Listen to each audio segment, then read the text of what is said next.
요새 인터넷에 올라오는 세밀한 글들을 살펴보니까 정말 힘든 것 같습니다. 코로나 때문에 비단 경제만 힘들 뿐만 아니라 지상파에선 잘 보도되지 않냐는 가정들의 삶의 자리의 문제가 아주 너무 지독하게 힘든 것 같습니다. 유독 전화를 이전에 없었던 통화를 가끔 하게 되는 것도 그렇게 힘드니까 목회자에게 기도 받고 싶고 위로 받고 싶고 해서 전화하나 보다라고 생각이 듭니다. 오늘도 저희 층이 엘리베이터 3층인데 제가 엘리베이터를 타고 무슨 생각인지 1층은 안 눌렀습니다. 그리고 다른 생각을 이제 내려가겠거니 생각을 하고 있는데 띵동 소리가 나서 나가려고 했더니 아니 13층인가를 제가 올라간 겁니다. 거기 두 부부가 타는데 평소 운동하는데 가끔 보고 인사드리는 그런 부부입니다. 우리 둘째 딸 같은 학부모이기도 합니다. 그래서 제가 목회자인 걸 알죠. 목사님 어떻게 여기까지 올라오셨어요? 해서 저도 이제 좀 부드럽게 얘기해야겠다 해서 잠깐 묵도하면서 선생님 보고 싶어서 올라왔습니다 라고 했더니 막 웃습니다. 그러더니 이제 13층에서 1층까지 내려가는 게 그게 또 몇 초 안 걸리는데 그 같은 공간 안에 평소에 말 나누지 않던 사람이 그 부부하고 저하고 한 공간에 있는데 굉장히 저는 괜찮았는데 머릿속으로 다른 생각을 계속하고 있어서 그분들이 굉장히 쑥스러웠던 것 같습니다. 그랬더니 제가 먼저 인사를 그래서 나눴어요. 요새 평안하시죠? 그러니까 예, 평안합니다. 좋은 이웃들도 참 평안합니다 하고 말이 끊어졌는데 그분도 뭔가 저한테 말을 나눠야 될 것으로 생각했나 봅니다. 그래서 하영이 고3 부모들이니까 하영이 어디 발표가 났습니까? 라고 묻는데 거짓말은 못해갖고 어떻게 해야겠나 했더니 1차는 났습니다 라고 그랬더니 좋으시겠어요. 1차가 됐다고 하니까 우리 딸은 아직 안 됐다 하면서 그 다음 말이 기가 막힙니다. 생전 처음으로 그분한테 생전 처음이죠. 그분이 자기도 모르게 입 밖에 뭐라고 해요? 목사님 기도해 주세요. 그래서 제가 저희 딸 친구들을 위해서 하나하나 제가 새벽마다 이 화천 아이들을 위해서 기도하고 있습니다 라고 했더니 감사합니다. 어떻습니까? 마음이 하여튼 이 서울에 있을 때 느꼈던 건데 고3만 되면 남편 지위가 저희 서울시청 팀장일지라도 국장급이죠. 국장 이상이죠. 얼마나 가난해진지 몰라요. 건물 2개 갖고 있다고 평소에 자랑하는 사람들도 얼마나 가난해지는지 모릅니다. 가난해지니까 그 다음 나오는 게 뭐예요? 부탁과 감사입니다. 하여튼 해서 우리 경제 문제, 이 코로나로 인해서 경제가 위축되고 자영업자가 어떻게 되고 문제가 아니라 사람 관계 자체가 깨어져 가는 그런 것. 서로 웬만한 끈이 없으면 인사하지 못하고 나누지 못하고 또 엎드리지 못하는 삶을 우리가 살고 있지 않습니까? 더더욱 보도에 나오는 것들을 보면요. 뭐예요? 사실은 끔찍한 보도만 많이 나옵니다. 코로나로 밖에 나가지 못하고 비대면 언택트하고 제가하다 보니까 두드러지게 드러나는 게 뭐냐면 가정폭력이라고 합니다. 그리고 부부싸움이라고 합니다. 온통 싸움과 하는 일들이 쫙 인터넷에 올라와 있는데 처음에는 참 심각하게 몇 번 읽다가 너무 그런 사연들이 많으니까 읽지는 못하겠더라고요. 그런데 그 그 맨 밑에 누군가 그 사건에 대해서 기가 막힌 제목으로 뭔가 글을 올려놨어요. 뭐라고 올려놨냐면요, 코로나19로 외출 못하는 부부들이 많이 생기면서 감염이 아니라 부부싸움으로 먼저 죽을 지경이라고 합니다 라고 하면서 뭐라고 합니까? 그런데 코로나 때문에 감사하는 남편과 아내가 있다고 합니다 라고 해서, 이게 무슨 소리야? 코로나 때문에 감사한다니? 그래서 코로나 때문에 감사하는 남편 해놓고 그 남편의 글을 올려놨습니다. 남편의 글입니다. 코로나 바이러스는 내 인생 최고의 선물이다. 왜냐하면 첫 번째, 일단 아내가 때마다 어디 여행 가자고 조르지 않는다. 두 번째, 눈만 뜨면 쇼핑했던 아내가 쇼핑도 안 한다. 외식도 극장도 가지 않는다. 세 번째, 가장 좋은 것은 아내가 하루 종일 입에 마스크를 넣고 있어서 잔소리하지 않는다. 그래서 코로나19 때문에 참 감사하더라고 남편의 글이 올라왔습니다. 그랬더니 누가 댓글을 거기에 달렸는데, 아내도 감사한다라고 댓글을 달려놨는데 뭐라고 글을 달라놨는지 아십니까? 코로나는 단순한 바이러스가 아니라 내게는 축복이다. 왜냐하면 위에 글하고 똑같은 형식으로 달아놨습니다. 첫 번째, 남편이 친구들과 돈 안 쓰고 술 안 먹고 집으로 겨우 들어온다. 두 번째, 장 못 보는 줄 알고 대충 먹여도 좋다고 하더라. 세 번째, 남편은 내가 나가질 못해서 쇼핑 안 한다 생각한다. 그러나 인터넷으로 얼마든지 살 수 있다. 가방도 옷도 신발도 음식도 정확한 시간에 배달된다. 네 번째, 무엇보다 가장 좋은 것은 코로나 때 하루 종일 입에 마스크를 쓴다. 코로나 때문에 하루 종일 입에 마스크 쓰고 있다고 생각한다. 코 성형 수술한 줄도 모르고. 그래서 참 가슴 아프다가 요 짤막한 글을 보고 웃을 수 있어서 가슴 안 아프게 인터넷 검색을 끝냈습니다. 코로나19 상황에서도 감사한 일들을 생각해내는 참으로 복받을 분들입니다. 그런데 곰곰이 이 글을 음미하면서 생각하다가 문득 이 감사라는 단어 자체가 어느새 우리에게는 우스갯소리의 주제로 올라와 있고, 흔하지 않게 보면서, 너무 귀하게 보면서 웃는 것을 생각하니까 그만큼 우리가 얼마나 감사하지 못한 삶을 살아가고 있는지 반증하는 것 아닌가라는 생각이 또 들었습니다. 그러니까 그저 웃을 수만은 없었고 다시 심각해졌습니다. 은혜를 알고 은혜를 감사할 줄 아는 것은 세상에서 사람밖에 없습니다.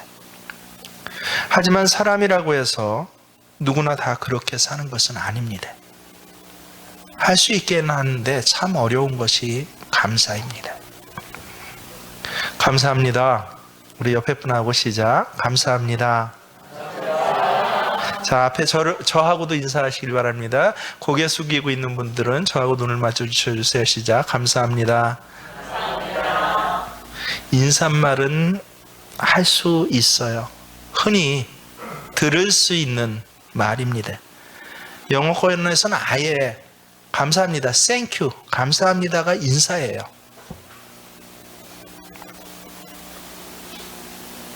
그런데 귀에는 늘 스쳐 들려오는데 실제로는 마음으로부터는 쓰이지 않는 말, 그것이 우리 시대에 감사라는 단어가 되었습니다. 성경에 보면 감사 날마다 감사라고 하는데 왜 이 성경을 매일 읽는 우리들은 점점 감사하기 힘들어졌는지 여러분 생각해 보셨습니까? 저는 오래전에 어떤 일 때문에 왜 내가 이렇게 감사하지 못할까 생각했더니 정확하게 두 가지 이유가 있다는 것을, 내 죄성을 발견하게 되었습니다. 첫째는 나 받은 것을 너무나 당연하게 여기더라 라는 것이에요. 나 스스로를 보니까 그렇더라고요. 제가 고등학교 때 처음으로 그리고 마지막으로 어머니하고 굉장히 심하게, 어머니하고 다툴 때니까 좀 있는데 제 입으로 막 서운한 말을 어머니 앞에 쏟아놓으면서 가슴 아프게 한 적이 있었습니다. 얼마나 나중에 봤더니 제 못된 불효자였는지, 그때 왜 그랬을까 생각했더니 어머니께서 저에게 해준 그 모든 헌신과 사랑을 저는 당연한 것으로 여겼던 것입니다.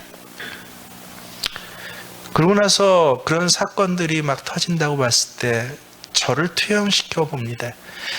예전에는 저런 못된 악한 불효자가 어딨어 라고 손가락질하고 말았는데, 근데 제가 바로 거기에 있는 걸 보니까, 야, 사람이 특별히 악해서가 아니라 저 사람이 왜 저렇게 악한 일을 하는 사람이 됐는가라고 했더니 받은 것을 당연하게 여겨서, 부모에게 받은 것을 당연하게 여길 때 그는 불효자가 됩니다. 사회에서 받은 것을 당연하게 여길 때 그는 사회를 해치는 자가 됩니다. 가족에게서 받은 것을 당연하게 여길 때 그는 가정을 깨는 자가 됩니다. 정말 다른 사람 이야기가 아니라 바로 제 속에 있는 이야기입니다. 은혜가 참 많았는데 받은 은혜를 당연하게 치부하려고 하는 치명적인 어리석음이 제 안에 있구나라고 바로 그때 이후부터 고백하게 되었습니다. 그래서 훈련해야겠다. 감사는 마음속으로, 그때는 신학을 배우지도 않았는데 어떻게 그런 생각을 했는지 모르겠어요. 감사는 마음속으로 발동돼서 하는 게 아니라 훈련하지 않으면 나 같은 사람 감사 못할 거야 라고 해서 감사를 훈련한 일을 종종 친구들 사이에서도 했습니다. 그러니까 그 후부터 제 별명이, 듣기 어감은 안 좋은데 애들이 저를 새끼 목사라고 그렇게 불렀습니다. 꼭 뭐 하는 짓이 목회자같이 하더라라고 해서. 근데 아직 꼬마예요. 그러니까 새끼 목사다라고. 그만큼 감사하는 훈련을 그렇게 해야만 겨우 내 체질은요, 감사 억지로라도 할 수 있는, 그것이 몸에 배더라라는 것이 바로 제가 경험한 것이고, 그러고 나서 교회에 와서 저 주일학교 학생들로부터 중고등부 청년회까지 보니까, 야, 감사 훈련하지 않으면 감사가 없어지는 세대를 살아가겠구나라는 것이 분명하다는 것을 깨닫게 되었습니다. 사도 바울이 지난 시간에 범사에 감사라고 하지 않았습니까? 오늘 기도자가 굉장히 어려운 유카리스티아라는 단어를 기억하고 기도했는데, 저는 좀 더 범사에라는 것은요, 평범한 일에라는 뜻이 됩니다. 평범하고 사소한 일에 감사하는 훈련을 하지 않으면 우리는 부모에게는 불효자가 되고, 가족에게는 가족 공동체를 깨는 이기주의자가 되고요, 사회에 나가서, 직장에 나가서는 돈 많이 받고 일은 조금 하고자 하는, 사회에서, 죄송한 말씀이지만 그 직장에서, 그 공동체에서 기생충과 같은 사람이 됩니다. 당연하게 여기지 말고 감사하자. 특별히 이것 주셔서 저것 주셔서가 아니라 범사, 평범한 일에. 그래서 그 후부터 아침에 눈 딱 떠서 제 방 천정 바라보고요. 하나님 오늘 하루 더 살게 해주셔서 감사합니다 하는 훈련을 10여 년을 넘게 하고 나서야 하루가 새날이고 감사의 날이다라는 것을 겨우 깨닫게 되었습니다. 오늘 내게 한날을 허락하신 것은 하나님 앞에 감사 고백하고 찬양하고 하나님 일을 하라고 허락하신 것이지 자연스럽게 눈 뜬 날 아니고 그저 스쳐간 날 아니다라는 거, 그거 하나 깨닫는데 10년을 훈련을 해야 하는 것이 바로 우리 체질입니다. 두 번째, 가만히 봤더니요, 교만함 때문에 그렇습니다. 제가 아까 미리 말씀드렸죠. 고3 부모가 되면요, 겸손해집니다. 그럼 뭐라 그래요? 조그만 호의에도 정말 고맙고 의지하고 감사한다고 합니다. 하지만 교만은 뭐예요? 난 있을 거 다 있다라고 하는 게 교만입니다. 하나님 가장 싫어하시는 것입니다. 나의 부족함을 알고 이 부족함을 의뢰하는 것, 이게 겸손인데, 근데 교만한 사람들 가만히 특징을 보세요. 아까 말씀드렸죠? 인사말 감사는 참 잘해요. 늘 어쩌면 입에서 감사가 나올 수도 있습니다. 하지만 그 마음에는 감사가 없더라라고 하는 것입니다. 뭐 하나 조금 비워야 감사할 수 있구나. 간단히 여러분, 뭐 어려울 것도 없습니다. 뭐 고등학교 3학년 때까지는 대입이 있고 늘 스트레스 받아요. 대학교 가는데 대학생들 중에서 그 인생이 학교 기간에 두 부분으로 갈라지는 것을 제가 분명히 보았습니다. 자취방 유지하는 것 점점 힘들어하는 그때 한 30년 전부터 세대였어요. 근데 어떤 이는 상대적으로 아주 극소수이지만 10명 중에 사실은 한두 명도 안 되지만 부모가 자취방이나 뭐 생활비나 뭐 학자금 정도는 대줄 능력이 되는 애들을 보면요, 어떻습니까? 그다음부터 놀랍게도 교만해집니다. 자기 부모로부터 받은 것인데 당연하게 여기고 자기 스스로는 참 희한해요. 남 앞에서는 교만해져요. 마치 자기가 무엇인가 된 것처럼. 하나님 앞에서요, 아쉬울 게 없어요. 거기다 이제 직장이라도 가보십시오. 그것도 공적 직장에 한번 들어가 보세요. 그 다음부터 제가 공무원에 대해서 굉장히 싫어했는데, 그래서 우리 화천에 있는 그 유명한 소설가 누구죠? 그분이 어느 한 20년 전에 TV 대담 프로에서 어느 청년들하고 대화하는데 자네는 꿈이 뭔가 해서 공무원입니다 해서 일어나서 따귀를 때렸다는 거 아닙니까? 그분인지 아닌지 정확하게 기억 안 나는데 그게 정말 있었어요. 왜 싫어하냐면요, 이른바 뭐 높고 좋은 거 아니에요. 난 철과통이라는 것이죠. 문제 없다는 거예요. 웬만큼 잘못해도 잘리진 않아요. 아무리 회사가 무너지고 넘어져도 나는 괜찮아요. 그러니까 이런 체질의 이런 직장을 갖고 있으면 그 다음부터는 교회 와서도 어떤지 아십니까? 그렇게 학생 때는 하나님 앞에 잘 순종하고 엎드리더니 조금만 부족함이 없어지면 그 다음부터 얼마나 교만해지는지요. 놀랍게 그 이유는 또 어떻게 된 줄 아십니까? 사람 앞에 교만할 뿐만 아니라 하나님 앞에서도 교만해집니다. 교만 때문에 그렇구나.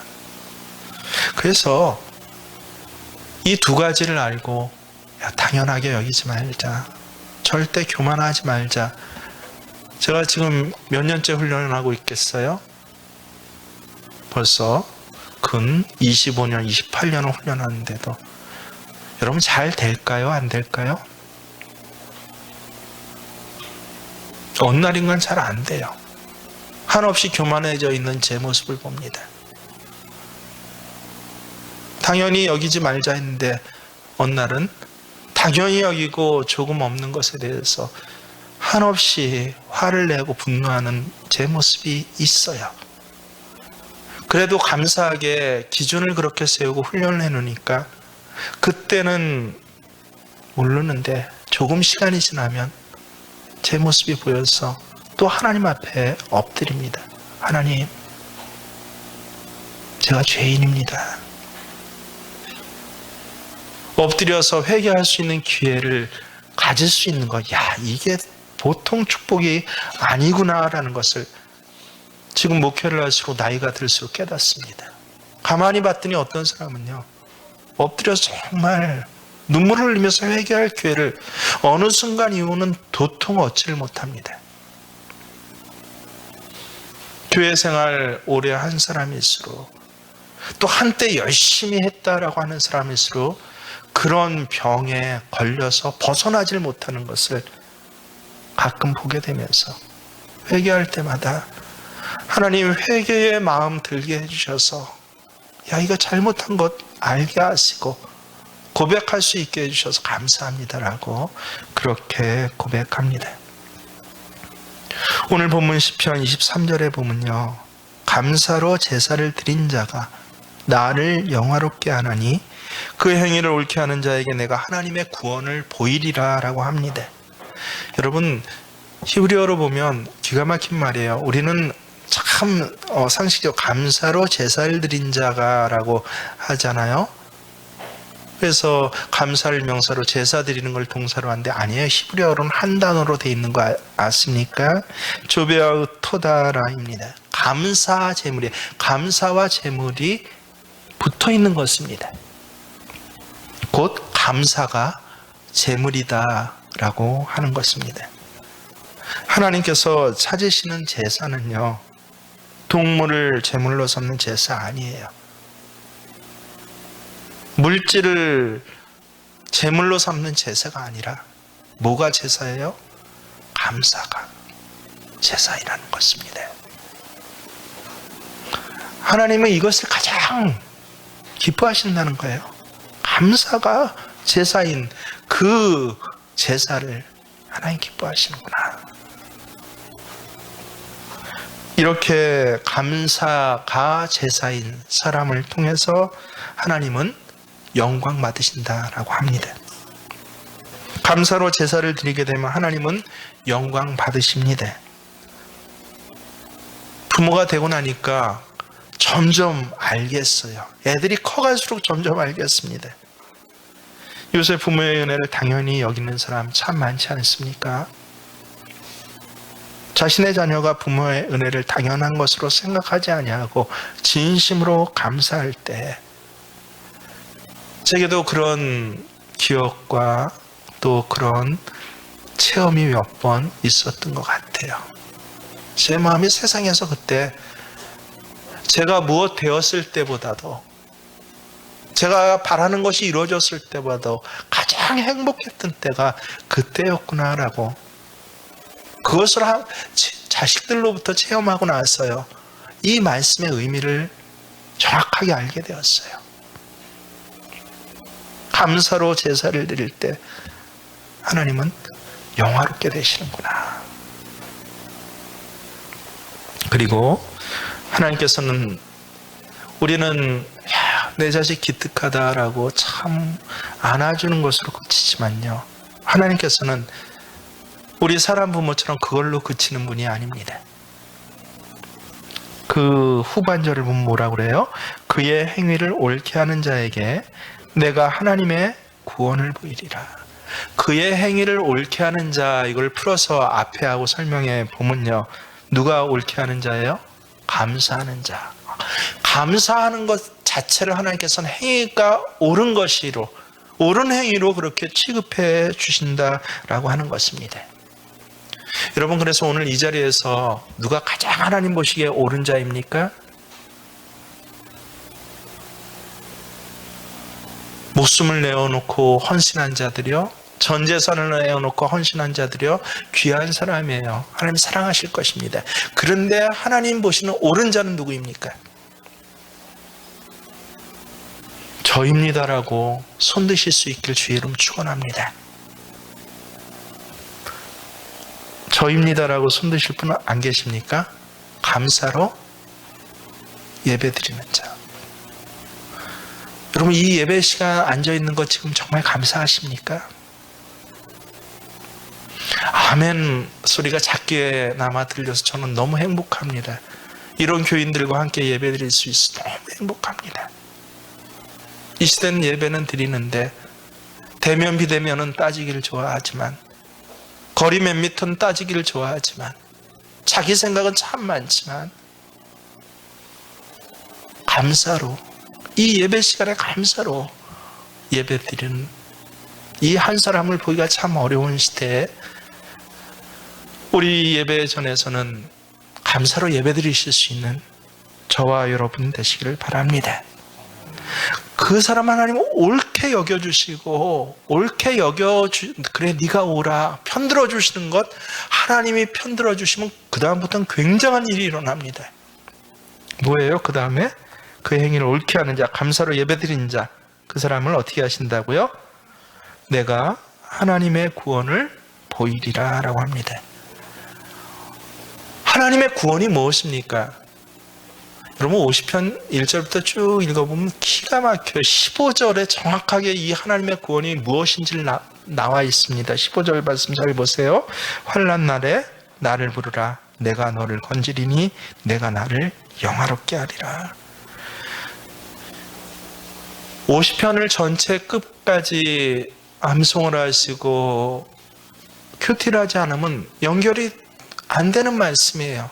왜냐하면 이 환난 날에 나를 부르라 내가 너를 건지리라, 이 말씀은 얼마나 이게 좋은지, 온갖 뭐 표구, 성구, 심지어 뭐 상 많이 있는데, 그래서 사람들은 되게 뭐라고 생각해요? 이거는 환난이 오면 하나님 앞에 하나님을 부르짖으면 하나님께서 나를 살려주실 것이야 라는 아주 간절하게 기도하라는 말씀으로 흔히 생각해요. 떨어져 생각하면. 그런데 오늘 본문하고 생각하면 무슨 뜻입니까?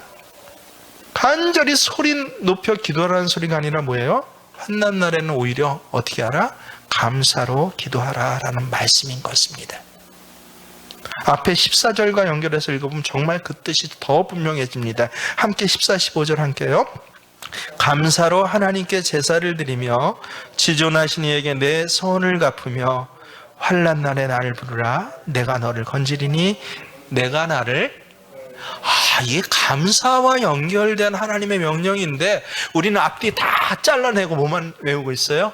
환난 날에 나를 부르라. 내가 너를 건지리니 내가 나를 영화롭게 하리라. 이것만 기억합니다.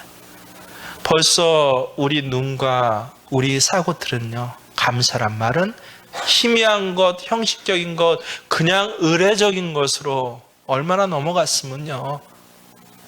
목회자인 저조차도, 물론 목회자였을 땐 제대로 배웠지만, 그렇게 신앙 좋다라고 스스로 생각했던 저조차도 이 환난 날에 부르짖는 것을 간절한 기도로 생각했지 감사의 기도로 생각을 못했다는 것이에요.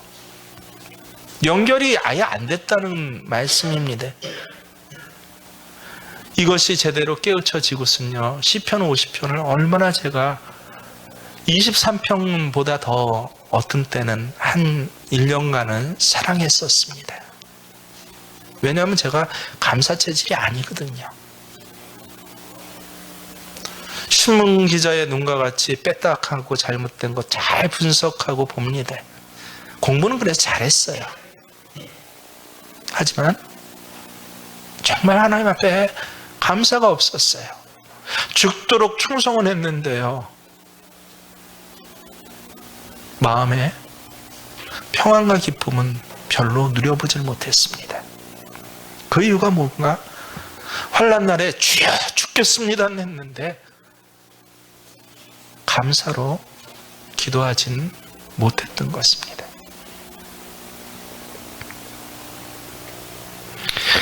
독이 이 환란이란 단어 어디서 나온 단어인지 아십니까? 여러분 제가 알려드리면 히브리어도 잘 배울 거예요. 왜냐하면 제가 좀 쉽게 스스로 배우고 청년들한테 알려주고자 이 단어조차 외우는 법을 하나 만들어내기 시작했는데요. 이 환란이란 게 히브리어로 짜라입니다. 짜라. 제가 말씀드리면 이제 평생 안 잃어버릴 거예요. 환란은 히브리어로 짜라. 왜요? 포도즙 틀에서 뭐 하는 거예요? 짜는 것. 이게 환란이에요. 히브리어 철저한 개념입니다. 이사야 63장에서 그래서 흰옷 입은 자가 포도즙 틀을 앓고 있는데 주변에서 아무도 돕는 자가 없을 때 예수 그리스도 이분의 심판에 대한 말씀이 바로 거기서 나와요. 포도즙을 밟으면 어떻게 돼요? 포도가 그냥 발에 뭉겨져서 짜지는 것. 근데 놀랍게도 짜지면 다 끝나버린 줄 알았는데 그 짜져야 거기서 뭐가 나옵니까? 정말 좋은 포도주가 나온다. 그게 환란이라는 거예요. 그래서 환란은 히브리어로 뭐라고요? 짜라. 다 아시잖아요. 짜라. 야, 환란은 내가 짜지는 날이야. 그래서 어떻게 짜져요? 감사함으로 짜지는 날이야. 안 그러면 포도주 변질된 거 드셔보셨습니까? 저는 못 먹어봤는데 아마 드셔보신 분들은 가히 아실 것 같아요. 무슨 식초 맛이 난다면서요.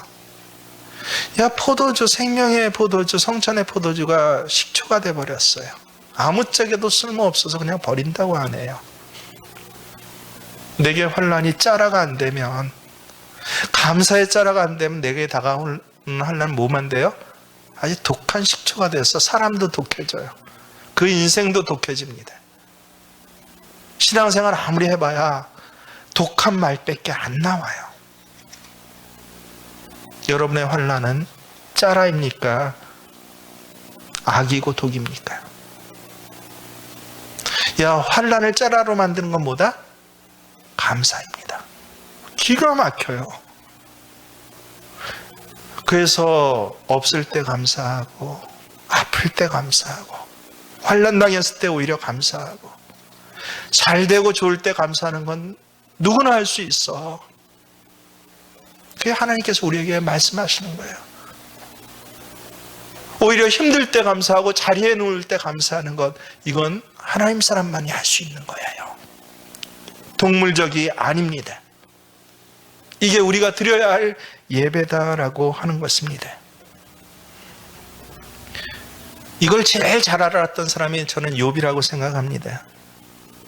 나의 가는 길을 오직 그가 아시나니 그가 나를 단련하신 후에는 내가 정금같이 나오리라. 그래서 환난 날에는 망하는 사람이 있고요, 환난 날에 하나님께 큰 영광을 돌리는 사람이 있습니다. 연단 후에 죽어서 송장이 되어 나오는 사람이 있고요, 연단 후에 정금같이 되어 나오는 사람이 있습니다. 고난 가운데서 하나님의 은혜를 모조리 까먹고 빈 털터리로 돌아가는 사람이 있는 반면에 금 같은 믿음을 얻어서 나오는 사람이 있더라. 욥의 말이에요. 그가 나를 단련하신 후에, 그래서 환난은 하나님이 나를 단련하신 시간이다라고, 얼마나 기가 막힌 고백입니까? 여러분, 누가 승리한 사람이고 누가 망한 사람입니까? 감사가 있는 사람은요, 승리한 사람이에요. 감사가 없는 사람, 희미해진 사람, 인사말 땡큐가 된 사람, 망한 사람입니다.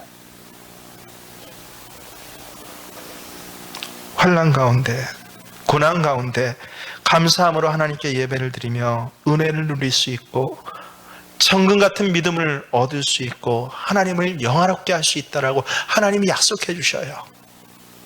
너 좋을 때 감사하라. 한 번도 그러지 않았습니다.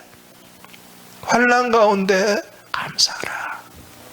그가 나를 영화롭게 하고 나는 그에게 구원을 보이리라. 야, 이게 정말 구원받은 자야. 이 세상 일도 마찬가지고 하나님의 일, 교회 일도 마찬가지입니다. 99가지를 잃어버린 다음에도 아직 여전히 내게 남아있는 그 한 가지, 그 하나를 갖고 하나님 감사합니다라고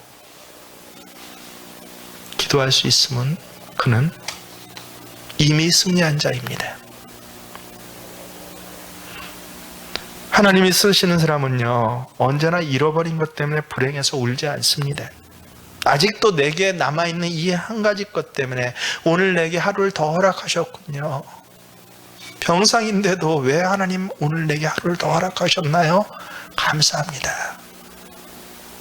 아직 내가 이 병상의 연약한 몸으로, 세상 사람들은 마치 나를 송장 취급하는데, 그런데 이 몸으로도 하나님, 내가 하나님을 위해 해야 할 일이 하나 있나 보군요. 감사합니다. 제가 참 좋아하는 찬송이 429장이에요. 세상 모든 풍파 너를 흔들어 약한 마음 낙심하게 될 때 내려주신 주의 복을 세워라. 주의 크신 복을 내가 알리라. 받은 복을 세어보아라. 크신 복을 내가 알리라. 세어보아라. 알리라. 다음 주일이 하나님이 아예 명령하신 추수감사 주일입니다. 한 주간 남았습니다. 한 주간 복을 정말 하나하나 세어보실 수 있는 저와 여러분 되실 주 이름 축원합니다. 하나도 빠짐없이 한번 세어보세요.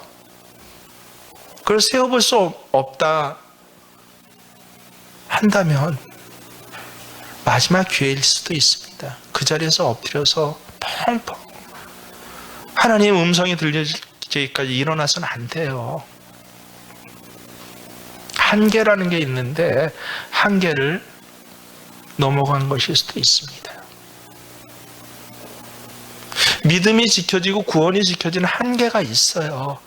하나님 돌이키실 때 그 한계 안에서 돌이키신다고 하셔요. 그 밖으로 나간 자는 하나님께서도 어디에도 돌이키신다라고 하지 않습니다.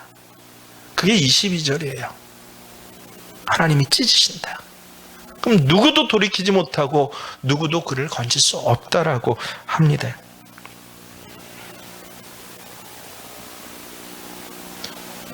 내 자녀가 저에게 감사하지 못한다고 해서 저는 별로 서운하지 않습니다. 근데 참 이상한 것은 하나님은 참 섭섭해 하셔요. 신명기 32장 15절에 보면 이런 말씀이 있습니다. 그런데 여수론이 기름짐에 발로 찼도다. 내가 살찌고 비대하고 윤택함에 자기를 지으신 하나님을 버리고 자기를 구원하신 판. 비대해지고 살찌고 조금 나아지니까 어떻게 했다고요? 하나님을 버리고. 어떤 하나님? 나를 지으신 하나님. 정말 그 한계에 넘어까지 갔습니까? 힘들고 어려워서 감사를 잊는 것도 어리석은 일입니다. 그런데 받은 은혜와 축복이 많음에도 불구하고 그 은혜와 축복을 감사할 줄 모르며 살아가는 것은 참 악한 일입니다. 하나님을 섭섭하게 하시는 일입니다. 하나님을 섭섭하게 하시는 삶을 살면요, 그 다음부터는 삶이, 인생이 꼬여버립니다. 얼마나 어리석은 삶인지 몰라요. 반대로 하나님을 기쁘게 시게 하는 사람은 풀리는 삶입니다. 지혜로운 삶입니다. 말세가 되면 타락한 성도들의 가장 뚜렷한 특징이 뭔지 아세요? 감사치 아니하며 살인을 저질고 악해지고 음란해지고. 아니요. 말세에 기록된 정확한 증거 하나가 뭐예요? 감사치, 부모에게도 감사치 아니하며 남편에게도 감사치 아니하며 형제 자매 간에 감사치 아니하며. 요새 재산 관리를 문제를 날마다 접하는 친족이 있어요. 깜짝 놀라서 2주일에 한 번씩 너무 기가 막혀서 전화하는데, 재산 갖고, 이 부모 죽은 후에 재산 갖고 이걸 관리하다 보니까 야, 형제간이 다 원수가 되더라. 어떻게 이럴 수가 있냐고 합니다. 죽은 것 같았어요. 근데 뭐가 없었어요? 평소에 감사가 없었어요. 형에게 감사합니다. 동생에게 감사합니다. 언니에게 감사합니다. 밑에 동생에게 감사합니다. 감사는 뭐 하는 거다? 감동돼서 나오는 게 아니라 훈련하는 거다. 자연스럽게 놔두면 뭐가 됩니까? 감사치 아니하는 사람 됩니다. 사람 간에 감사치 아니할 뿐만 아니라 하나님 앞에 감사치 아니하는 사람 됩니다. 그래서 감사는요, 축복의 결과 아닙니다. 오늘 설교 말씀대로 축복의 원인입니다. 여러분, 받아서 하는 감사가 아니라 유카리스티아 깊게 생각하니 하는 감사를 언제 해보셨습니까? 형편이 나아지고 몸이 낫고 아이들이 좋은 직장 들어가서 하는 감사가 아니라 환난 가운데 드리는 감사를 언제 해보셨습니까?